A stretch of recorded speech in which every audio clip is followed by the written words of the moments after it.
첫 번째는 바로 이겁니다. 20, 30대 젊은 층 코로나로 인한 사망보다 백신 접종 후 사망이 더 많다. 이런 얘기가 들려오던데 어떤가요, 이 교수님? 예, X입니다. 아니다. X. 이제 많은 분들이 조금 이제 오해를 하시는 게 뭐냐면, 그러니까 백신 접종 후에 사망 사례라고 보고되는 부분들은 일단 사망 신고에 해당되는 부분입니다. 현재 백신 접종 후에 사망했다라고 신고받은 건수는 492건이고요.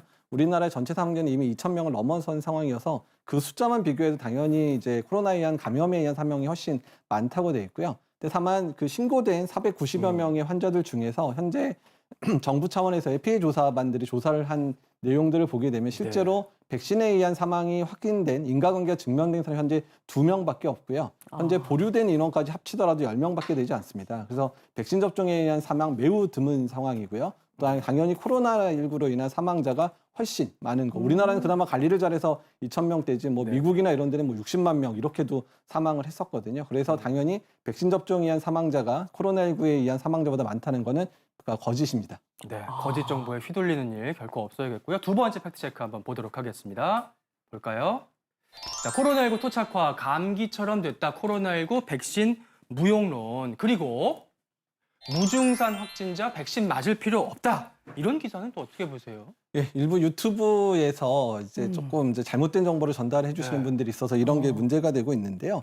일단 코로나19는 아직은 팬데믹 상황입니다. 그래서 전 세계적인 유행 상황이 돼 있고 코로나 바이러스가 워낙에 토착화가 된다면 일단 겨울철에 유행하는 바이러스로 이제 고정이 될 텐데 아직은 감염된 사람들이 숫자가 많지 않은 상황들이기 때문에 아직까지 계절성 띄지 않고 계속 유행을 하는 상황으로 지속되고 있어서 이제 토착화되기까지는 상당한 이제 시간들이 흘러야 될 것 같고 다만 백신 접종률이 올라가면서 사망률이 현재 감소가 되고 있기는 합니다. 근데 아직까지 백신 접종을 충분히 못한 사람들도 있고 외국의 경우는 아직 접종률이 10% 미만인 국가들도 있어서 감기처럼 되기까지는 아직까지는 좀 더 시간이 필요하고 우리나라 같은 경우도 접종률을 충분히 올려야 사망률이 감기처럼 떨어지는 그런 상황을 맞을 수 있을 것 같고요.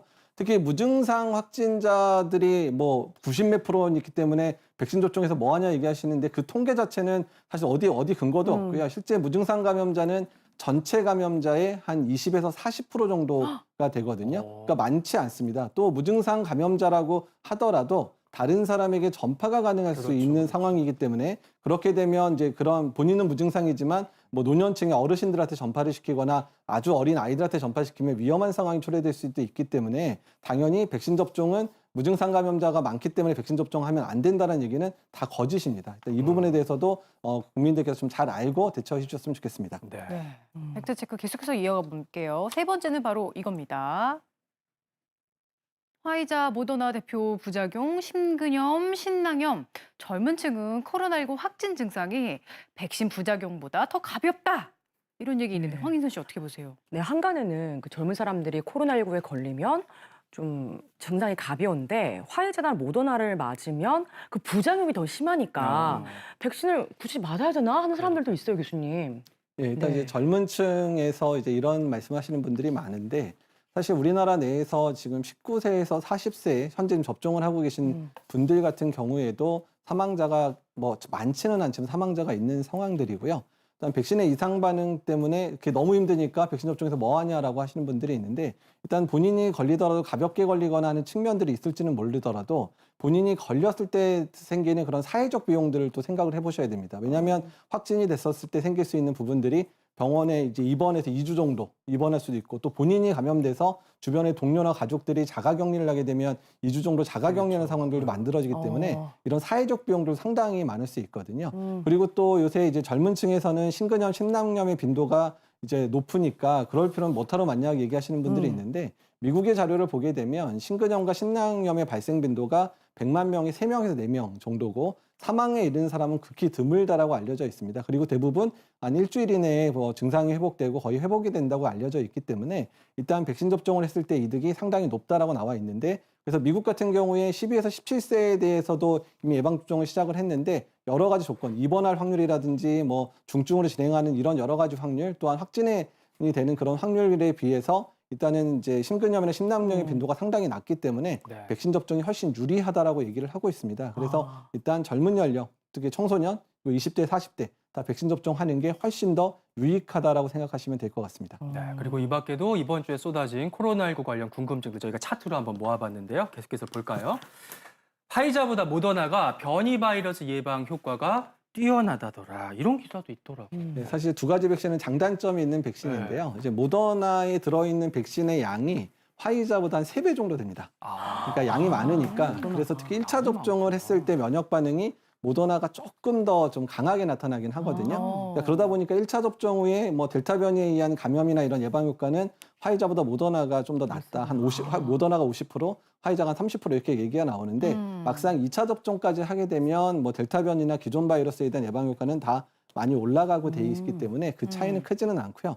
다만 항원량이 늘어났을 때 생기는 약간의 좀 문제는 이제 백신 항원량이 늘다 보니까 접종하고 나서 생기는 뭐 발열이나 근육통이라든지 이런 증상들이 모더나가 화이자보다는 약간 빈도가 좀 많이 나타나기는 하거든요. 그래서 모더나 맞으신 분이 특히 2차 맞고 나서 열이 난다든지 근육통 이런 게 조금 늘어날 수 있는 측면이 있어서 어쨌든 화이자나 모더나 장단점이 있긴 한데 어쨌든 예방 효과나 이런 부분에 있어서는 2차 접종 이후에는 크게 차이가 없다라고 기억하시면 될 것 같습니다. 네. 그리고 다음 이야기는 두 종류의 백신 모두에게 해당되는 거예요. 보실까요? 화이자, 모더나 접종 후에 술과 함께 이것을 일주일간 끊어라. 안주? 고강도 운동을 일주일간 끊어라. 운동도 일주일이나 끊어야 돼요?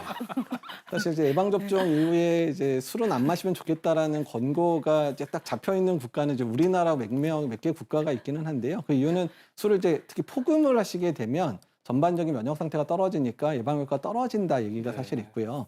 그다음에 이제 운동, 고강도 운동 하지 말라는 거는 화이자나 모더나에서 심근염이 혹시 발생했을 경우에 고강도 운동을 하게 되면 훨씬 이제 그런 증상이 악화될 수 있지 않겠냐라는 우려 때문에 얘기를 하시는 부분들이 있는데요. 말씀드린 대로 심근염, 신낭염의 빈도가 높지는 않은 상황이고 고강도 운동을 했다고 해서 오히려 그런 증상이 더 빨리 발현되거나 그런 거는 아니기는 합니다. 근데 하지만 백신 접종 이후에 너무 고강도 운동이나 이렇게 하게 되면 백신의 이상 반응에 의한 증상이 좀 증폭이 될 수도 있거든요. 그래서 이제 그런 면모 때문에 이제 가벼운 운동, 유산소 운동 정도의 가벼운 운동 정도는 하시는데 너무 심한 근육 운동이나 이런 것들은 한 일주일 정도는 좀 자제하면 좋겠다 정도로 이제 전문가 소견으로 얘기를 드리고 있습니다. 네, 백신 접종 전후에 절대로 무리하시면 안 되겠고요. 그 다음 거 한번 볼게요.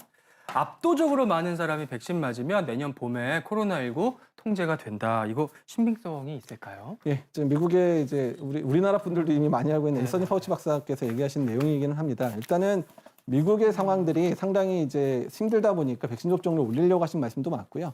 어떻든 지금 상황 또는 내년 봄의 상황이더라도 백신 접종자들의 그 분율이 올라가면 올라갈수록 우리가 해야 되는 그런 거리두기의 그런 정도라든지 이런 부분들이 완화될 수 있는 부분들이 당연히 있을 수 있기 때문에 어쨌든 백신 접종은 접종 가능한 모든 분들이 접종을 해주셔서 일단 국민 전체가 안전한 그런 삶을 가야 될 것 같고요. 특히 이제 10월 이후에 시작되는 그런 고령층이나 면역저하자에 대해서 이제 추가 접종들이 시작될 예정인데 일단 접종을 많이 안 하신 분들 같은 경우에는 이런 부분들 잘 신경 써주셔서 이런 추가 접종에도 잘 동참해 주시면 좋을 것 같습니다.